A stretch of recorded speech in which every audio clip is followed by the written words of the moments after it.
5 pinakamakapangyarihang tao sa Biblia. Numero 5, Samson.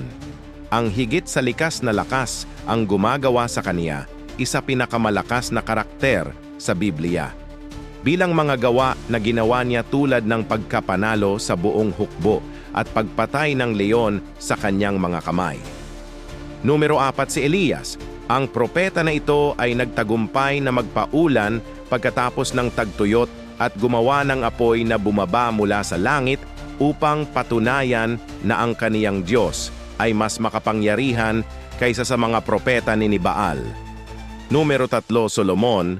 Siya ay kilala sa kanyang karunungan at kayamanan sa ilalim ng kanyang pamumuno sa bayang. Isang hari na nagtayo ng templo ng Diyos ang Jerusalem. Numero 2, si Haring David. Bukod sa pagkatalo niya sa mga higante na si Goliath, si David ay nagkaroon ng mahusay na kasanayan sa digmaan. Ang kaniyang debosyon sa Diyos ay gumagawa sa kaniya ng isang napakalakas na pagkatao na naging hari ng Israel. Sa tingin mo, sino ang numero 1